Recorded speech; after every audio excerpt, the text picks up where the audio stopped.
میرے عزیزوں، آج مجھے بیت المقدس کے سلسلے میں آپ کو کچھ بیداری لانے کی ضرورت ہے۔ آپ یہ اگر سمجھتے ہو کہ ان سے ہمارا کیا تعلق ہے، وہ فلسطین کی بستی میں ہے، ہم یہاں ہندوستان میں ہیں، پوری دنیا کے مسلمانوں کا تعلق بیت المقدس سے ہے حدیث رسول کے مطابق، اور آپ کو وہاں کے حالات یوں سمجھ لیں کہ ایسی ہے کہ وہاں بخار چڑھے گا تو پوری کائنات کے مومنین میں بخار آنا ہے۔ وہاں کے حالات جو بھی تبدیل ہوں گے اس کا اثر پوری دنیا کے مومنین پر ہونا ہے۔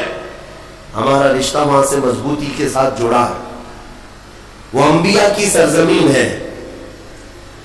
حضور پاک صلی اللہ تعالی علیہ وسلم کی کئی حدیثیں فلسطین اور بیت المقدس کو لے کر کے جو قیامت کے قریب ہونے والی ہیں، وہ بشارتیں بھی ہیں۔ میں تھوڑی سی تاریخ آپ کے سامنے رکھوں میرے عزیزو۔ آج وہ بیت المقدس جو مومنین کا قبلہ اول رہا، 17 مہینے تک میرے آقا صلی اللہ علیہ وسلم خود بیت المقدس کی طرف منہ کر کے نماز پڑھتے رہے، پھر مدینہ طیبہ میں بیت المقدس کی بجائے قبلہ تحویل ہو گیا خانہ کعبہ کی طرف۔ اس بیت المقدس میں روایات کے مطابق 30,000 کے قریب انبیاء اکرام علیہ السلام آرام فرما ہے۔ 30,000 کے قریب انبیاء اکرام وہاں پر دفن ہیں۔ اب قرآن جس کے بارے میں کہتا ہے الذی بارکنا حولہ، سبحان الذی اسری بعبدہ لیلا من المسجد الحرام الی المسجد الاقصی الذی بارکنا حولہ، پاک ہے وہ ذات جس نے اپنے بندے خاص کو، اپنے نبی کو سفر کرایا معراج کا، مسجد حرم سے مسجد اقصی تک۔ مسجد اقصی کا ذکر آیا ہے 15ویں پارے کے شروع میں، اور مسجد اقصی تک سفر کرایا۔ کون سی مسجد؟ اللہ فرماتا الذی بارکنا حولہ، جس کے ارد گرد ہم نے برکتیں رکھی ہیں، جس کے ارد گرد برکتیں رکھی ہیں۔ آپ یہ سوچ رہے ہیں کہ بیت المقدس کو جاننا کیوں ضروری ہے؟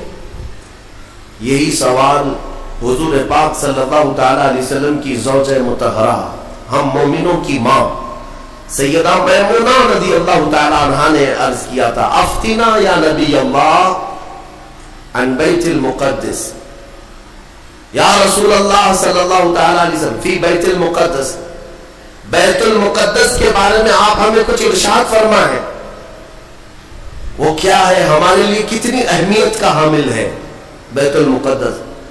نبی پاک صلی اللہ تعالی علیہ وسلم نے فرمایا انہ ارض المحشر والمنشر، وہ زمین تمام لوگوں کے حشر کی جگہ ہے، محشر قائم ہونے کی جگہ فرمایا میرے آقا نے۔ سب کے جمع ہونے کا سب سے آخری جس زمین پر سارے لوگ جمع کیے جائیں گے وہ بیت المقدس کی زمین ہوگی۔ حضرت میمونہ نے پوچھا یا رسول اللہ صلی اللہ تعالی علیہ وسلم اس کے متعلق کوئی فضیلت؟ فرماتے ہیں میرے آقا صلی اللہ علیہ وسلم من احل بحجۃ او بعمرۃ من المسجد الاقصى الى المسجد الحرم غفر اللہ له ما تقدم من ذنبه او وجبت له الجنہ او كما قال رسول اللہ صلی اللہ علیہ وسلم۔ میرے آقا فرماتے ہیں جس نے مسجد اقصی بیت المقدس سے عمرے کا یا حج کا احرام باندھا اور مسجد اقصی سے مسجد حرم تک آیا، عمرہ کیا یا حج کیا، جو کچھ بھی پچھلے زندگی میں کیا تھا اللہ سب معاف فرمائے گا۔ اور روایت میں یہ بھی وجبت لہ الجنہ، اس کے لیے جنت واجب ہو جائے گی۔ اس سفر کے بارے میں اب سنو، سب کی استطاعت تو نہیں ہے۔ حضرت بی بی میمونہ نے یہی سوال کیا کہ جس کی طاقت نہ ہو میرے آقا وہ کیا کرے، بیت المقدس نہیں جا سکتا۔ سنو، اگر اس کی اہمیت سارے مسلمانوں کے لیے نہ ہوتی تو میرے آقا صلی اللہ علیہ وسلم یہ نہیں فرماتے وَمَن لَّمْ يَسْتَطِعْ فَلْيَهْدِ زَيْتَهُ، حضور صلی اللہ علیہ وسلم فرماتے اگر کسی کی طاقت نہیں ہے تو وہ تھوڑا تیل تو اس کے پاس ہو سکتا ہے، وہ تیل ہدیہ کر کے بیت المقدس بھیجے تاکہ بیت المقدس میں تمہارے بھیجے ہوئے تیل سے اگر چراغ بھی جلایا گیا یہ ثواب اس کو بھی ملے گا، عمرے کا ثواب ملے گا۔ یہ حدیث پاک میں ہے کہ اگر تمہارے یہاں سے ہدیہ کیے ہوئے بھیجے ہوئے تیل کو بیت المقدس میں کسی نے چراغ میں روشن کیا تو فرمایا گیا اس کے برابر اسے بھی ثواب ملے گا۔ یہ یوں ہی نہیں میں عرض کر رہا ہوں میرے عزیزو، اس کی اہمیت کا اندازہ آپ کو ہونا چاہیے، اور قیامت قریب کیسے آئے گی اس کے متعلق بھی حالات یہی میرے آقا نے فرمایا، عمران بیت المقدس خراب یثرب وخراب یثرب فتح قسطنطینیہ وفتح قسطنطینیہ، ظہور الملحمہ وظہور الملحمہ خروج الدجال، اور کما قال النبی صلی اللہ علیہ وسلم۔ یہ سیدنا معاذ بن جبل رضی اللہ تعالیٰ عنہ سے روایت حدیث ہے، میرے آقا فرماتے ہیں بیت المقدس آباد کر دیا جائے گا اور مدینہ ویران کر دیا جائے گا۔ مدینے کی ویرانی بیت المقدس کی آبادی ہوگی، بیت المقدس کے ارد گرد بڑی بڑی عمارتیں بن جائیں گی، آبادیاں بڑھ جائیں گی، اور مدینے کی ویرانی وہ کس طرح کی ویرانی وہ اللہ کے حبیب صلی اللہ تعالیٰ علیہ وسلم ہی بہتر جانتے ہیں۔ مدینہ زادہ اللہ شرفا و تعظیما، وہ ہمارے دلوں کی دھڑکن ہے، وہ ہمارے آنکھوں کا سرور ہے۔ اور پھر آگے میرے آقا فرماتے ہیں پھر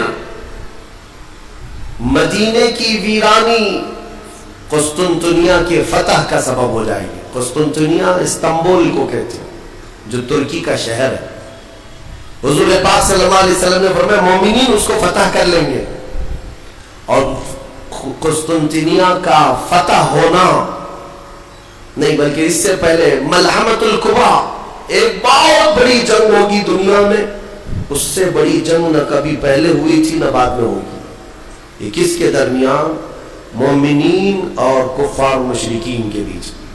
اس جنگ کی جگہ بھی میرے آقا نے بیان فرمائی، وہ ملک شام ہوگا، وہ دمشق کے قریب میدان میں جنگ ہوگی۔ تمہارے خلاف لڑنے والے 80 جھنڈوں کے نیچے آئیں گے، اور ہر جھنڈے کے نیچے 12,000 کی فوج ہوگی، یعنی تقریباً 9,60,000 کی فوج صرف مومنین سے لڑنے کے لیے حاضر ہوگی ایک میدان۔ اس میں جو مومنین مسلمان جتنے جائیں گے وہ کتنی تعداد ہے وہ اللہ بہتر جانے، لیکن میرے آقا نے فرمایا پہلے دن 1/3 حصہ میدان چھوڑ کر بھاگ جائے گا مسلمانوں کا، اور حضور پاک فرماتے ہیں وہ پورے روئے زمین کے سب سے بدترین لوگ ہوں گے، ان کی توبہ کبھی نہیں قبول ہوگی۔ جو میدان چھوڑ کر بھاگ چکے ہوں گے ان کی توبہ کبھی نہیں قبول ہوگی۔ دوسرے دن 1/3 جماعت 1/3 جماعت مومنین کی شہید ہو جائے گی، سب قتل ہو جائیں گے، اور حضور فرماتے ہیں وہ روئے زمین کے سب سے اعلیٰ قسم کے شہداء ہوں گے، سب سے افضل شہداء ہوں گے۔ اور میرے آقا صلی اللہ علیہ وسلم فرماتے ہیں 1/3 حصہ مسلمانوں کا باقی ہوگا، اللہ رب العزت اسی ٹکڑے کو فتح عظیم عطا فرمائے گا، فتح سے ہمکنار ہوں گے۔ اور اس کے بعد قسطنطنیہ فتح ہوگا، قسطنطنیہ فتح ہوتے ہی دجال ظاہر ہو جائے گا، دجال کا خروج ہوگا پوری دنیا میں۔ لیکن یہ بڑی جو علامتیں میرے آقا نے بیان فرمائی کہ دجال کا ظاہر ہونا، اس بڑی جنگ کا ہونا، یہ قسطنطنیہ کا فتح ہونا، ان سب کی اسٹارٹنگ کہاں سے ہوگی؟ وہ بیت المقدس سے۔ اس لیے بیت المقدس کو سمجھنا ہمارے لیے بہت ضروری ہے۔ آج یہودیوں کے تسلط میں ہے بیت المقدس، اور ظالم اور غاصب یہودیوں کے پنجوں میں ہے بیت المقدس، اور یہ آج کی مارکہ آرائی نہیں ہے، بیت المقدس کے اندر یہ مارکہ آرائی جھڑپیں ایک دوسرے کے ساتھ پچھلے 4000 سال سے چل رہی ہیں، آج کی نہیں ہے، یہ 4000 سال پرانی تاریخ ہے بیت المقدس کی۔ اور بیت المقدس جو آج فلسطین کی سرزمین پر واقع ہے، جس شہر میں وہ واقع ہے اس کو یروشلم کہتے ہیں، اور یہ حضرت ابراہیم علیہ السلام کا آباد کیا ہوا ہے۔ سیدنا ابراہیم علیہ السلام عراق کے رہنے والے تھے، عراق کے دریائے فرات کے قریب ایک چھوٹی سی بستی تھی بابل کے قریب، وہاں سے ہجرت کر کے ابراہیم علیہ السلام فلسطین آئے اور وہاں ان کی اولاد ہوئی. ابراہیم علیہ السلام پوری دنیا میں 2 مقدس سرزمینوں کو آباد کرنے والے نبی ہیں. حضرت ابراہیم علیہ السلام سے ایک بیٹے پیدا ہوئے اسحاق علیہ السلام. اسحاق علیہ السلام کو حضرت ابراہیم علیہ السلام نے فلسطین میں آباد کر دیا، اور دوسرے بیٹے ابراہیم علیہ السلام کے سیدنا اسماعیل علیہ السلام، اور حضرت اسماعیل علیہ السلام کو مکہ المکرمہ میں آباد کیا. ابراہیم علیہ السلام کے 2 بیٹے 2 مقدس سرزمینوں کو آباد کرنے والے ہیں. ایک مکہ کو آباد کرتے ہیں اور ایک فلسطین بیت المقدس کو آباد کرتے ہیں.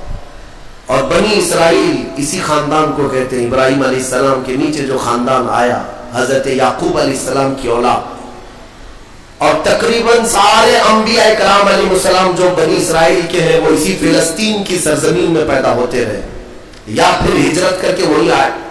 بڑے بڑے اگر نبیوں کا نام میں اگر ذکر کروں یہ سب فلسطین میں ہیں. حضرت ابراہیم علیہ السلام، حضرت اسحاق علیہ السلام، حضرت یعقوب علیہ السلام، حضرت یوسف علیہ السلام، حضرت داؤد علیہ السلام، حضرت سلیمان علیہ السلام، حضرت زکریا علیہ السلام، حضرت موسیٰ علیہ السلام، حضرت عیسیٰ علیہ السلام، حضرت یحییٰ علیہ السلام. یہ سب کے سب وہیں بیت المقدس کے ارد گرد آباد.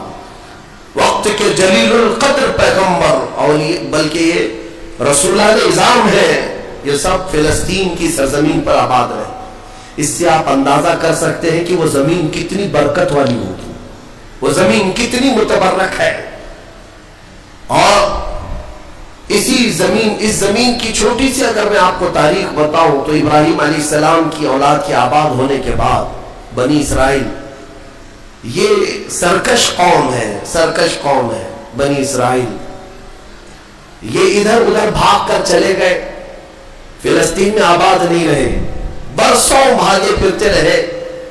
پھر موسیٰ علیہ السلام کا جب زمانہ آیا تو اللہ تعالیٰ نے آپ کو حکم دیا، اے موسیٰ آپ اپنی قوم کو لے کر اس ارض مقدس میں جائیں. مقدس سرزمین، قرآن میں بھی اللہ نے اس کو مقدس سرزمین فرمایا. یا قوم ادخلوا الارض المقدسہ. موسیٰ علیہ السلام نے کہا ہے میری قوم چلو مقدس زمین پر جاتے ہیں، اور پیٹ پھیر کر بھاگنا مت ورنہ خسارے میں آؤ گے، نقصان میں آؤ گے. جو اس مقدس سرزمین سے پیٹ پھیر کر بھاگے گا وہ بڑے گھاٹے میں رہے گا. قرآن کا فرمان. ان کی قوم جو ہے موسیٰ علیہ السلام، اس نے جواب کیا دیا جانتے؟ بیت المقدس کی طرف موسیٰ علیہ السلام بلا رہے تھے تو وہاں ایک دوسری قوم آباد تھی، قوم عمالقہ. وہ اونچے چوڑے لوگ تھے، بڑے ہٹے تگڑے لوگ تھے. موسیٰ علیہ السلام کی قوم گھبرا گئی اور کہا کہ ہم نہیں آئیں گے. قالوا انا لن ندخلها ابدا ما داموا فيها. جب تک یہ قوم اس زمین پر ہے ہم نہیں آئیں گے.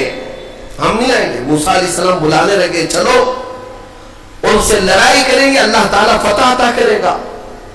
تو انہوں نے کہا اذهب انت وربك فقاتلا انا هاهنا قاعدون.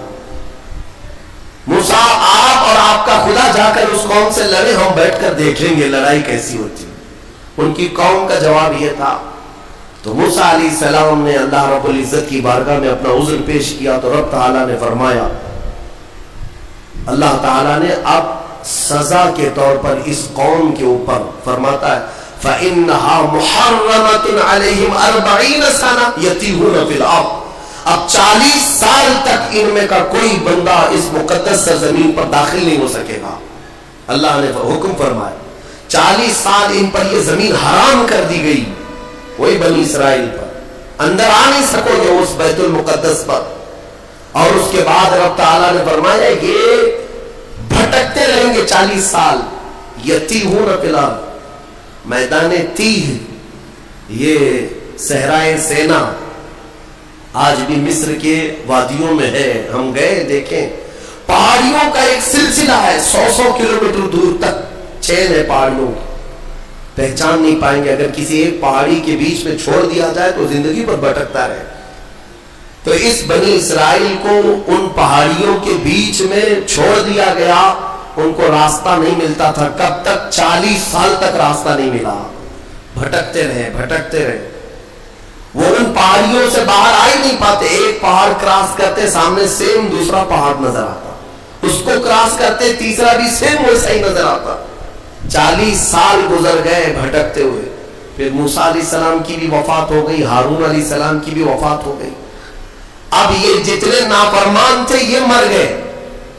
ان کی جو نئی نسل آئی, چھوٹے جو بچے تھے, اب وہ جوان ہوئے تو ان کی سوچ مثبت تھی, فکر اچھی تھی. اس وقت اس بنی اسرائیل کے نبی یوشع بن نون تھے, حضرت موسیٰ علیہ السلام کے خادم بھی رہے, یہ اللہ کے نبی تھے. انہوں نے اپنی قوم کو اکٹھا کیا اور سب کے دلوں میں پھر بات ڈالی, آج سے 40 سال پہلے تمہارے باپ داداؤں پر بیت المقدس کی سرزمین حرام کر دی گئی تھی, اب چلو.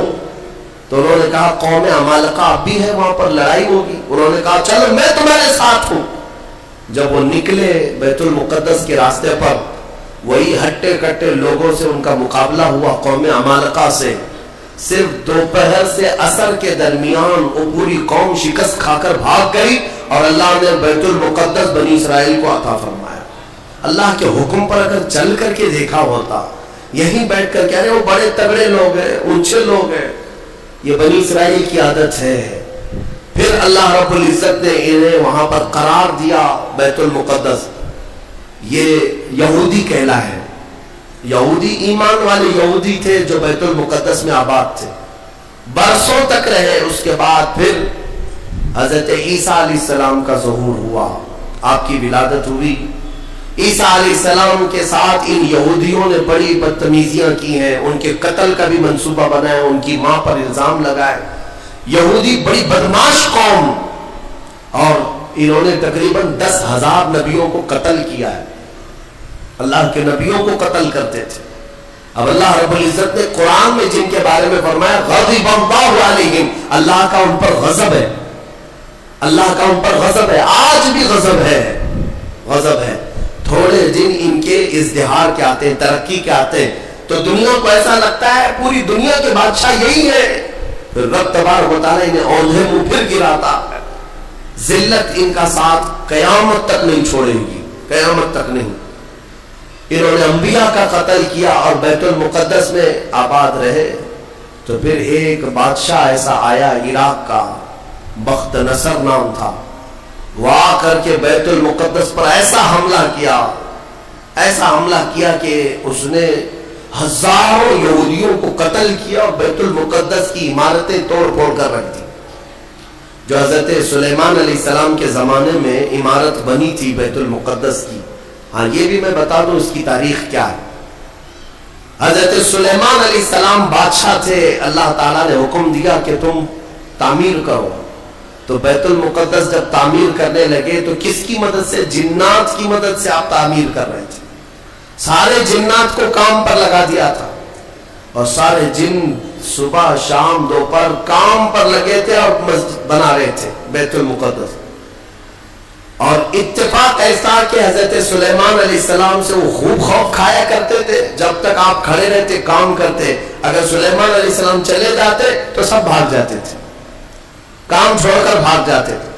تو سلیمان علیہ السلام اپنا عصا لے کر کے کھڑے رہے اور کام کرانے لگے. اب اتفاق ایسا ہوا کہ سلیمان علیہ السلام دن میں بھی نہیں جا رہے, رات میں بھی نہیں جا رہے, کھڑے ہی کھڑے ہیں, اور دن رات ان کا کام چالو ہے. لیکن ہوا یہ تھا کہ سلیمان علیہ السلام کی وفات ہو چکی تھی. کھڑے کھڑے آپ کا انتقال ہوا ہے حضرت سلیمان علیہ السلام کا, اور اپنے عصا کے سہارے کھڑے رہ گئے. انتقال کے بعد بھی یہ صرف اور صرف نبوت کی شان ہے, یہ صرف نبیوں کی شان ہے. قرآن میں ہے, اللہ تعالیٰ نے فرمایا فلما تبینت الجن, جنات کو کب معلوم ہوا پتا ہے؟ دیمک نے حضرت سلیمان علیہ السلام کی لکڑی کو کھا لیا. یہ جو عصا تھا دیمک کھا گئی, دیمک کھانے کی وجہ سے لکڑی ٹوٹی. تو لکڑی ٹوٹنے کے بعد حضرت سلیمان علیہ السلام زمین پر آ گرے. تب جنات کو پتا چلا ان کا تو کب کے انتقال ہو چکا ہے, اور اس وقت تک بیت المقدس کی تعمیر ہو چکی تھی. ہاں, جس کو روایات میں ہیکل سلیمانی بھی کہا گیا ہے. بیت المقدس, ہیکل سلیمانی, یہ الگ الگ ووادت جو معاملات ہیں, میں اس کو پھر کبھی عرض کرتا ہوں. یہ تعمیر مکمل ہوئی اور وہی یہودیوں کی مقدس جگہ، اور بخت نصر نے جس کو توڑا وہی ہیکل سلیمانی تھا، اور اس کے نیچے بہت ساری ان کی مقدس کتابیں جس سے جادو کرتے تھے وہ سب دفن کر دی گئیں۔ سلیمان علیہ السلام کی کرسی وہ بھی دفن کر دی گئی۔ آج بھی یہ یہودی جو کھدائی کر رہے ہیں اسی کرسی کو تلاش کرنے کے لیے، اپنی باقیات وہ جادو کی کتابیں تلاش کرنے کے لیے آج بھی یہ کھدائی کر رہے ہیں بیت المقدس کے ارد گرد۔ اور یہ جو تھرڈ ٹیمپل کہتے ہیں، تیسرا مندر تعمیر ہونا ہے، وہ تھرڈ ٹیمپل کا مطلب یہی ہیکل سلیمانی کو انہیں بنانا ہے، بیت المقدس کو ہدم کر کے، منہدم کر کے۔ یہ جو مسجد اقصی ہے اس کو ختم کر کے انہیں وہاں پر تھرڈ ٹیمپل بنانا ہے، یہ ان کا خواب ہے۔ یہودی وہاں سے قتل ہوئے، عیسائیوں کا قبضہ آیا، عیسائی تقریباً 300 سال تک آباد رہے۔ پھر ایک بادشاہ آیا، ایران کا بادشاہ تھا خسرو، اس نے بدلہ لیا اور اس کے بعد یہودیوں کو پھر سے آباد کیا۔ پھر اس کے بعد ٹائٹس نام کا ایک عیسائی بادشاہ آیا، اس نے پھر دوبارہ بیت المقدس پہ حملہ کیا، اس نے قریب 1 لاکھ کے قریب یہودیوں کو پھر قتل کیا۔ یہ قتل کون کر رہا ہے؟ عیسائی یہودی، اور دہشت گرد کوئی اور ہے۔ ہاں پہلے زمانے کے دہشت گرد ہیں، یہ پرانے دہشت گرد، ایک ساتھ جینوسائیڈ کرنا، جو نسل کشی کرنا، یہ یا تو عیسائیوں کا کام ہے یا یہودیوں کا کام ہے۔ ان کو قبضہ ملتا تھا تو ان کو مارتے، ان کو قبضہ ملتا تو ان کو مارتے۔ ٹائٹس نے پورا تباہ کر دیا۔ پھر بیت المقدس میں اس نے غلاظت ڈال دی، کچرے ڈال دیے، بہت کچھ برباد کرنے کے بعد یہودی وہاں سے نکل گئے۔ پھر میرے عزیزوں، وہ عیسائیوں کا تسلط ویسا ہی برقرار رہا، کب تک؟ جب تک سیدنا عمر ابن خطاب کا زمانہ آ گیا۔ اسلام کا یہ فتوحات کا سلسلہ تھا۔ میرے آقا کے غلام جس طرف جا رہے تھے زمینیں ان کے قدموں میں آ رہی تھی، یہ وہ دور تھا۔ تو حضرت عمر نے بھیجا کہ اب فلسطین کی طرف بھی ہمارے مجاہدین جائیں گے، اور وہاں عیسائی تھے، پوری دنیا کی خبر تو رکھتے تھے کہ کیا کیا ہو رہا ہے۔ رسول پاک صلی اللہ علیہ وسلم کے غلاموں سے لڑنے کی طاقت سب کے پاس نہیں، تو انہوں نے کہا کہ ہم لڑائی نہیں کریں گے، آپ آ جاؤ، آپ کے حوالے پورا بیت المقدس کر۔ حضرت عمر کو خود ہی دعوت دے کر کے بلا لیا۔ اور جانتے ہیں ان عیسائیوں کی خباثت، یہ بڑے نرم دکھتے۔ اس وقت قبۃ الصخرہ جس کو آپ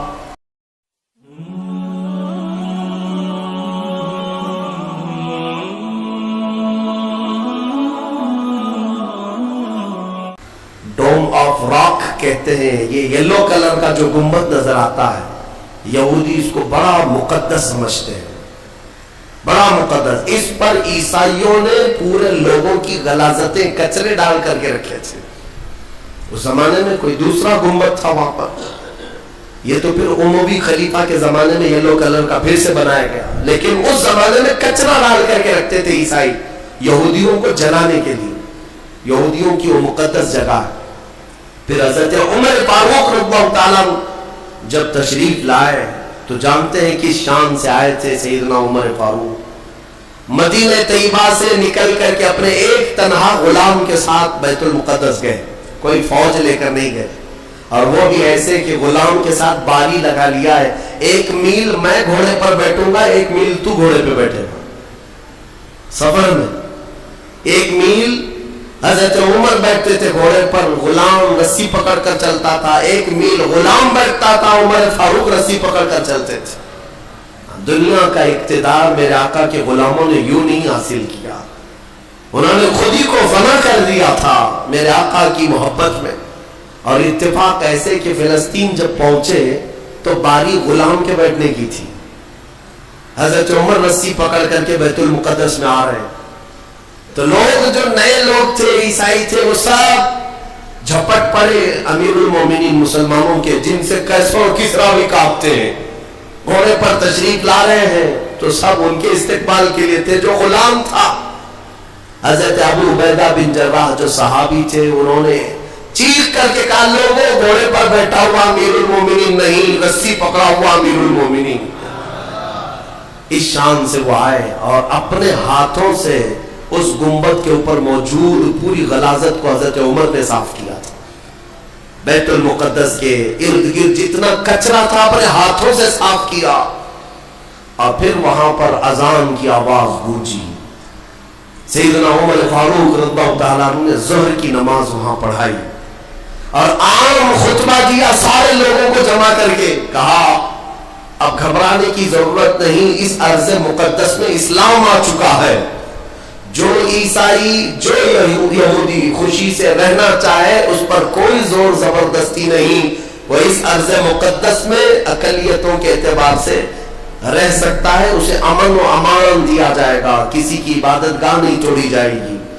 میرے عزیزو، اسلام کا احسان ہے. آج بھی جا کر کے دیکھیں فلسطین میں حضرت عمر کی سلطنت ہو، یعنی خلافت آنے کے باوجود بھی سب سے پرانا جو چرچ ہے عیسائیوں کا وہ آج بھی فلسطین میں باقی ہے، بیت المقدس کے قریب. حضرت عمر نے منع کیا کہ ان کی عبادت کا کوئی ہاتھ نہیں لگایا جائے گا، توڑا نہیں جائے گا. سب کو امان دیا گیا ہے، سب کو امان دیا گیا ہے. اگر ایسی ہی ہمارا تسلط ہر جگہ ہو اور ہم مندروں کو توڑنے والے ہوتے تو 700 سالوں میں پتہ نہیں کیا کیا صاف کر چکے ہوتے. اسلام اس کی تعلیم دیا نہیں، تمہیں آزادی دی ہے کہ جو تمہارے ماتحت ہیں انہیں اپنی عبادت کرنے دے دیا جائے. ذمیوں کو جو اپنے دین میں قائم رہنا چاہتے انہیں چھوڑ دیا جائے گا، انہیں مارا نہیں جائے گا. حضرت عمر فاروق رضی اللہ تعالیٰ عنہ کے زمانے سے لے کر بیت المقدس مکمل اسلام کے دائرے میں رہا. یہ تقریباً 200 سال تک چلا، تقریباً 200 سال تک. پھر خلفاء جو آئے، فاطمی خلفاء، عباسی خلفاء، سلجوقی خلفاء، جو خلیفے تھے آپس میں لڑ مر رہے تھے دولت کے لیے، پیسے کے لیے، علاقے کے لیے. ان کی آپسی لڑائیوں کی وجہ سے دوبارہ کمزوری آئی مسلمانوں کے درمیان، اور پھر سے صلیبی طاقتیں عیسائیوں کا پھر سے غلبہ ہو گیا. پھر سے بیت المقدس کو انہوں نے ہڑپ لیا. پھر 100 سال تک بیت المقدس پر ان کا راج چلتا رہا، 100 سال تک. پھر انہوں نے یہودیوں کو مارا اور بیت المقدس میں جتنے مسلمان تھے سب کو عیسائیوں نے قتل کیا تھا. مسلمانوں کے خون کو فلسطین میں ایسا بہایا گیا تھا کہ لوگ چلتے تھے تو ہر ایک کا پیر خون سے بھیگ جاتا تھا، سڑکوں پر خون بہتا تھا انسانوں کا. عیسائیوں نے یہ قتل عام کیا تھا. 200 سال حضرت عمر فاروق رضی اللہ تعالیٰ عنہ کی فتح کے بعد، پھر 100 سال ظلم جبر استبداد کے بعد، پھر وہ وقت آیا کہ جب مولا تعالیٰ نے صلاح الدین ایوبی کو پیدا فرمایا. اور صلاح الدین جیسا جرنیل ہم نے تاریخ میں دیکھا نہیں. وہ عاشق رسول تھا، فنا فی رسول تھا، زندگی سب وقف کر دیا تھا بیت المقدس کے نام پر. تقریباً 18 سال تک جنگلوں، بیابانوں، ویرانوں میں بھٹکتے رہے اپنی فوج کو لے کر. کتنوں سے مقابلہ کیا، اپنوں سے بھی غیروں سے بھی، کیونکہ جماعت کے غدار منافقین سے آپ کا بڑا مقابلہ ہوا ہے. سب سے زیادہ تکلیفیں حضرت صلاح الدین ایوبی کو یہ وہ ٹکڑے ٹکڑے جو بادشاہ ہوا کرتے تھے اور خلیفے بنے ہوئے تھے ان سے تھا، کیونکہ وہ عیاش تھے، اپنے حرم کو دنیا سے آباد کیے ہوئے تھے. صلاح الدین کو قتل کرنے کے منصوبے تک بنے، 4 بار جانی حملے ہوئے، پھر بھی اللہ جسے بچانا چاہے. صلاح الدین کا وہ دن بھی آ گیا جب 12,000 کی فوج لے کر 4 لاکھ صلیبیوں سے تنہا لڑ رہا تھا. کوئی مقابلہ ہو سکتا ہے؟ سوچو ذرا تاریخ میں. یہ میں اپنی لکھی ہوئی بات نہیں کر رہا ہوں، ایک انگریز تاریخ دان ہے، اس نے خود کتاب میں لکھا ہے کہ تاریخ کا ایک عجوبہ ہم نے دیکھا ہے کہ 4 لاکھ صلیبی عیسائی ایک جگہ تھے، پورا روم، یورپ سب ملایا ہے، اور مقابل میں صرف اور صرف ایک سپہ سالار صلاح الدین 12,000 کا فوج لے کر آیا. 12,000. وجہ یہ ہے میرے عزیزوں، 4 لاکھ وہ لائے ہوں گے کھانے پینے والے، لوٹنے کھسوٹنے والے، لیکن صلاح الدین کے ساتھ جو 12,000 تھے وہ جان کا ہدیہ گنبد خضرا میں پیش کرنے والے تھے. ان عاشقوں کی جماعت تھی، اور اللہ تعالیٰ نے صلاح الدین ایوبی کو فتح عطا فرمائی، پھر سے پرچم اسلام لہرایا۔ میرے عزیزوں، یہ تاریخ تھی 6 صدی ہجری کی، اب یہ 15ویں صدی آ گئی ہے۔ 6 صدی ہجری سے لے کر بیت المقدس اذانوں سے گونجتا رہا، نمازوں سے آباد رہا، مومنین کا وہاں پر جمع غفیر رہا، لاکھوں کی تعداد میں لوگوں کا آنا جانا چلتا رہا، بلکہ بڑے بڑے جید علماء و صالحین وہاں پر آباد ہوئے۔ امام غزالی رحمۃ اللہ تعالیٰ نے کر کے کتنے لوگوں کو اللہ نے ولایت ہے کہ بیت المقدس 800 سال کے قریب ہو گئے صلاح الدین ایوبی کو واپس لائے ہوئے، لیکن پچھلے 100 سال سے پوری دنیا کے یہودیوں کے اندر ایک یہ فکر پیدا ہوئی کہ ہماری ایک ریاست ہونی چاہیے، ہمارا ایک ملک ہونا چاہیے۔ یہ مارے پوری دنیا میں پھر رہے تھے، ہٹلر نے ان کو مارا تو امریکہ میں چلے گئے، امریکہ میں مارے گئے تو برطانیہ میں گئے، برطانیہ سے فرانس میں گئے، جگہ جگہ یہ تھوڑے آباد ہوتے رہے۔ اور اس کے بعد پھر ان کے اندر ایک تحریک پیدا ہوئی 18ویں صدی عیسوی میں کہ تمہاری اپنی ایک ریاست ہونی چاہیے۔ تو ان کی اپنی ریاست، اتنا اپنا ملک چاہیے، کہاں؟ وہی مقدس زمین جو تمہارے باپ داداؤں کی، کیونکہ یہودی یعقوب علیہ السلام کی اولاد میں اپنے آپ کو کہتے ہیں، تو اس سرزمین پر جانے کے لیے کوششیں کرتے رہے۔ لیکن فلسطین اس زمانے میں خلافت عثمانیہ کا حصہ تھی، جو ترکی کے بادشاہ تھے، ترکی کے اندر میں فلسطین آتا تھا، تو وہاں پر ان کی مجال نہیں تھی۔ لیکن ہوا یہ کہ 1914 سے 1918 کے بیچ میں فرسٹ ورلڈ وار ہوئی، دنیا کی سب سے بڑی جنگ، پہلی جنگ عظیم، جس میں ترکیوں نے جرمنی کا ساتھ دیا اور ہار گئے برطانیہ انگلینڈ کے مقابل میں۔ تو ہارنے کی وجہ سے ہوا یہ کہ ترکی کی ساری خلافت ختم ہو گئی، خلافت عثمانیہ کے ٹکڑے ٹکڑے ہو گئے، 50 ملکوں پر ان کی اکیلی حکومت تھی، سب ٹکڑے ہو گئے، ترکی کو سب ختم کر دیا گیا، خلافت ختم کر دی گئی۔ یہ 1920 میں خلافت ختم کر دی گئی، اور پھر برطانیہ انگلینڈ کے تسلط میں، اس کے قبضے میں فلسطین بھی آیا۔ یہ وہ زمانہ تھا جب ہمارا انڈیا بھی انگلینڈ کے انڈر میں تھا، ہمارا بھارت بھی۔ برطانیہ ہر ملک فتح کرتے ہوئے اپنے اندر لیتے جا رہے تھے، یہ انگریزوں کی عادت تھی۔ تو فلسطین بھی ان کے اندر میں تھا۔ تو اب ان لوگوں نے یہودیوں کے لیے ایک عام اعلان کیا، ڈکلیریشن آف بالفور کہا جاتا ہے، ایک بالفور اعلامیہ، جس میں اعلان کیا گیا کہ دنیا بھر کے جو بھی یہودی ہیں وہ ہجرت کر کے یہاں آئے، انہیں گھر دیا جائے گا۔ 1921 سے پھر فلسطین میں ایک چھوٹی سی بستی میں ان کو بسایا گیا، 4000 لوگ پہلے آئے، 4000 لوگ آئے، پھر یہ ہجرت کا سلسلہ چلتا رہا یہاں تک کہ 1947 میں ان کی آبادی 36 لاکھ کے قریب ہو گئی، 30-35 لاکھ سے بڑھ کر کے آگے بڑھ گئے۔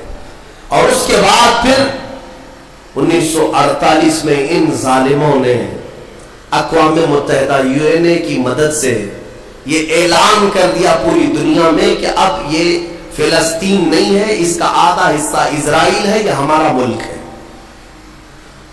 بات در حقیقت یہ تھی کہ UN میں، اقوام متحدہ میں یہ بل پاس ہوا تھا کہ یہودیوں کو بھی رہنے دیا جائے، مسلمانوں کو بھی۔ اس فلسطین کے 2 ٹکڑے کیے جائیں گے، ایک مسلمان فلسطین بنائیں گے اور ایک یہودی اسرائیل بنائیں گے۔ آج بھی یہ اقوام متحدہ UN کا یہ بل آج بھی موجود ہے، اقوام متحدہ سے یہ بل پاس ہوا۔ یہودی تو مان گئے، لیکن پورے عرب کے مسلمان اس کے خلاف تھے کہ عربوں کے بیچوں بیچ ایک یہودی ریاست کیسے قائم ہو سکتی ہے، یہ ہمارا مقدس معاملہ ہے، مقدس سرزمین سے ہمارا تعلق ہے۔ احتجاج کرتے رہے، لیکن ان یہودیوں نے مال کے ذریعے، عورتوں کے ذریعے سارے عرب ملکوں کے جو بادشاہ تھے ان تک اپنا تسلط جما لیا۔ کئی ایسے عرب بادشاہ ہیں جن کی بیویاں یہودی ہیں، ان کے گھروں تک یہ پہنچ گیا، ان کو ایسا نیوٹرل کر دیا کہ اب وہ فلسطین کے بارے میں بات نہ کریں۔ ہوا یہ کہ اسرائیل تو بن گیا لیکن آج تک فلسطین نہیں بن سکا. فلسطین کا وجود دنیا نہیں دکھاتی. گوگل میں چیک کرو تو نہیں بتاتا فلسطین کوئی جگہ نہیں. میرے عزیزو ہر 10 سال پر یہ زمین کو ہڑپتے ہڑپتے ہڑپتے آج پورا وہ ارض مقدس جس کو فلسطین کہا جاتا ہے 90% یہودیوں کے قبضے میں آ گیا. اقوام متحدہ سے یہ بھی بل پاس ہوا تھا کہ آدھا کر لیا جائے، اسرائیل ایک ریاست، فلسطین ایک ریاست، لیکن بیت المقدس جو ہے مسجد اقصی وہ دونوں کے اندر میں نہیں رہے گی، یہ اقوام متحدہ کے اندر میں، یہ خود مختار رہے، کیونکہ یہاں یہودیوں کا بھی تعلق ہے، عیسائیوں کا بھی ہے، مسلمانوں کا ہے، سب کو یہاں آنے جانے کی اجازت رہے گی، کسی کے اندر میں نہیں رہے گا. یہ پاس ہوا تھا. لیکن آج حالات یہ ہے کہ اس بیت المقدس کی دیواروں پر، دروازوں پر یہ وحشی ظالم اسرائیلی بندوق تانے آج بھی کھڑے ہوئے. یہ جسے اندر جانے دے وہ جائے گا. پوری دنیا اپنی آنکھوں سے دیکھ رہی ہے ان کی خیانت، ان کی غداری کو، لیکن کوئی ایک جملہ تک نہیں کہتا کہ اسرائیل دہشت گرد ہے. آپ کو میں ایک آنکڑے اگر بتاؤں تو آپ کے رونگٹے کھڑے ہو جائیں. انہوں نے فلسطین کے مسلمانوں میں سے اب تک 2.5 لاکھ سے بچوں کو قتل کیا ہے ان اسرائیلیوں نے. آج بھی یہ ڈیٹا موجود ہے، انٹرنیٹ پہ موجود ہے، بڑی ویب سائٹس ہیں، انہوں نے شو کیا. اقوام متحدہ کی بھی رپورٹ موجود ہے کہ فلسطین کے کتنے مارے گئے. ان دونوں کی جنگ میں 24 لوگ اگر مارے جاتے ہیں تو 23 فلسطینی ہوتے ہیں، 1 اسرائیلی ہوتا ہے. پھر بھی دہشت گرد فلسطین ہے، آتنکواد فلسطین ہے. میرے عزیزو یہ دنیا جو دوہرا کھیل کھیل رہی ہے اس کو کون بتائے گا آخر؟ وہاں جمعہ کی نماز پڑھنے کے لیے مومنین آج بھی جاتے ہیں، ان پر گولیاں برسا دی جاتی ہیں، لیکن ان جیال مسلمانوں کو ہزاروں سلام جو تلواروں کے سائے میں بھی میرے مولا کی عبادت خشوع و خضوع سے کرتے. میں خود گیا اور دیکھا ہوں چھوٹے سے بچے، 6 سال کے 8 سال کے بچے ملنے کے لیے آتے ہیں اور یہ پورے اسلحے میں لیس فوجی کھڑے رہتے ہیں. چھوٹا سا بچہ ان کی گن کو یوں گھماتا ہے اور مسجد میں اندر آتا ہے، ایسا لگتا ہے جیسے وہ کھلونے کو پکڑ رہا ہے.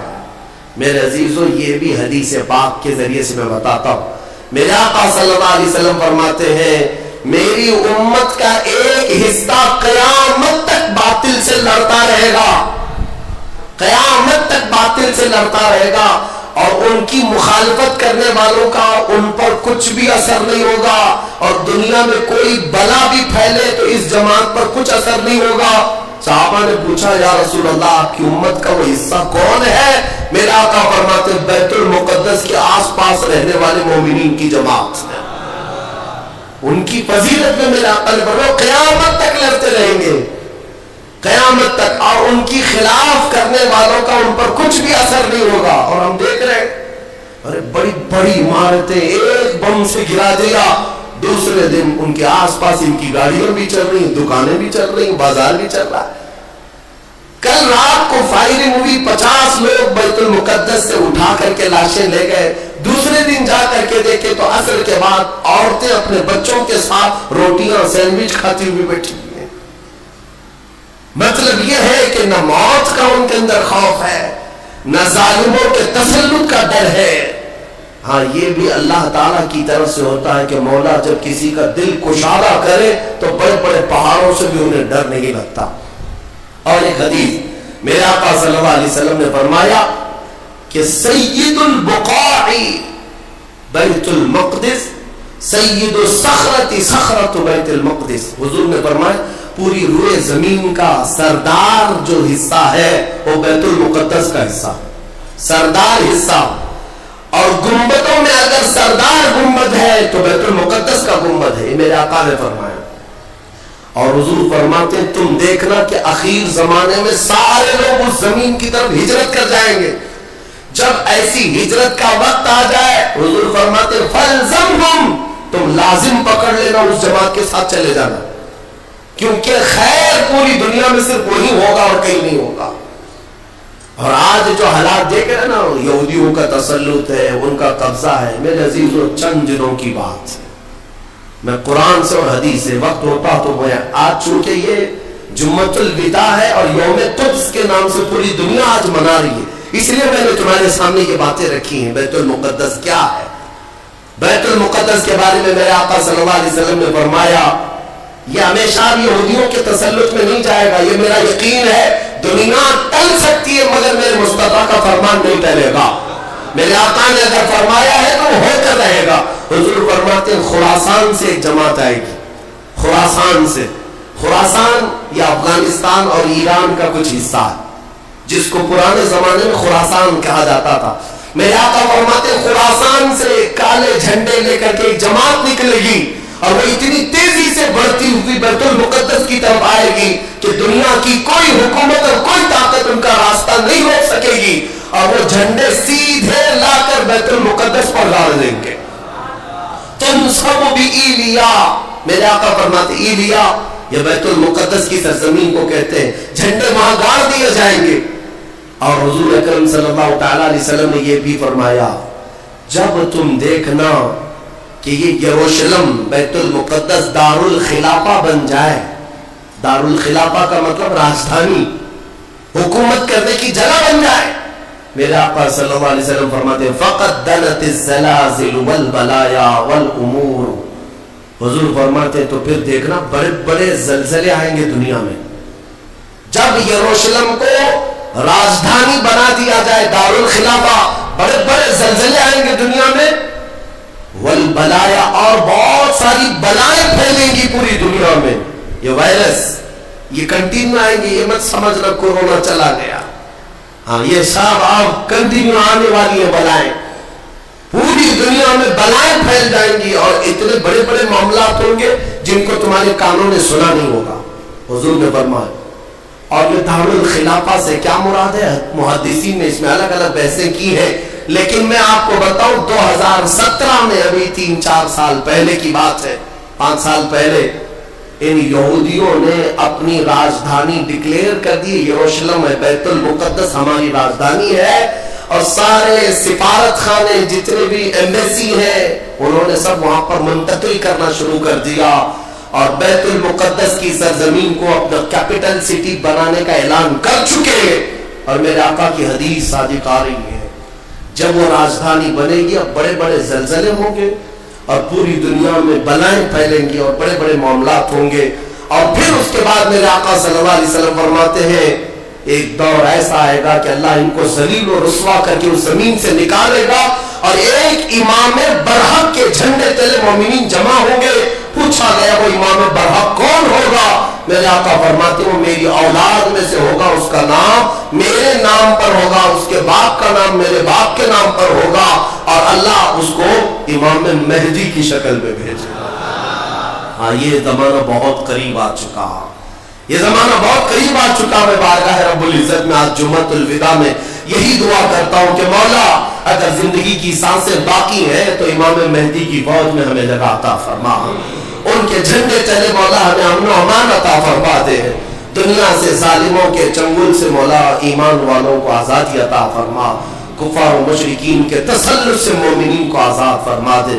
اے رب ذوالجلال احسن الخالقین، اس ماہ مبارک میں اگر تو ہمیں مولا ان راتوں میں ان دنوں میں عبادتوں کو قبول کیا اور بھیک میں کچھ دے تو مولا صرف اتنا دے دے کہ پوری امت کو مولا خیر و عافیت عطا کر دے، کھوئی ہوئی عزت و وقار عطا فرما دے. ہمارے ناحق قید کیے ہوئے بچوں کو مولا آزادی عطا فرما دے، بے قصور جیلوں میں بند ہمارے بچوں کو مولا آزادی عطا فرما دے. وصلی اللہ تعالی علی خیر خلق محمد وآلہ واصحابہ اجمعین، وآخر دعوانا الحمد للہ رب العالمین.